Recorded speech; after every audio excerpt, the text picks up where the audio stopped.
ومن يتوكل على الله ومن يتوكل على الله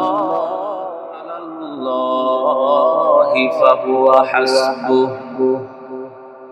যে ব্যক্তি আল্লাহর উপরে ভরসা করবে আল্লাহই তার জন্য যথেষ্ট হয়ে যাবে। সুবহানাল্লাহ। আল্লাহর উপরে যদি কেউ সত্যিকার অর্থে ভরসা করে, তাওয়াক্কুল করে, আল্লাহই তার জন্য যথেষ্ট হয়ে যাবে। ওয়া আলাল্লাহি ফালইয়াতাওয়াক্কালিল মুমিনুন। আল্লাহ পাক রব্বুল আলামিন বলেন, মুমিনদের উচিত কেবলমাত্র আল্লাহর উপরে ভরসা করা।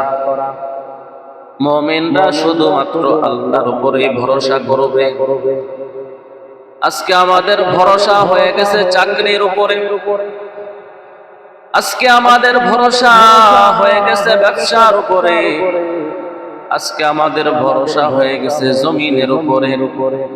এই জন্য চাকরির পিছনে সময় দেই, ব্যবসার পিছনে সময় দেই, জমিনের পিছনে সময় দেই, আল্লাহর ইবাদতের পিছনে সময় দিতে পারি না।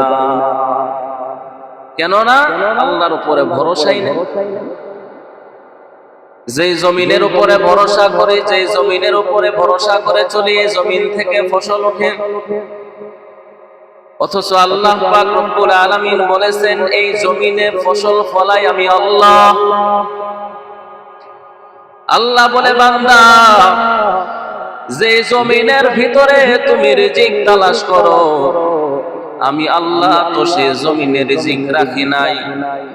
আমি আল্লাহ পাক রব্বুল আলামিন রিজিক রেখেছি আসমানে। বৃষ্টির মাধ্যমে আমি আল্লাহ জমিনে ফসল ফলাই। এই বৃষ্টির মাধ্যমে জমিন উর্বর হয়।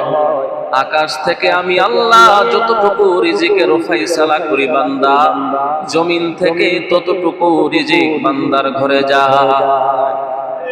তাহলে আকাশের মালিক আল্লাহর উপরে যদি ভরসা করি, সে ভরসা করে যদি আমরা জমিনে চাষ করি, সেই জমিনে আল্লাহ বরকত দিবেন।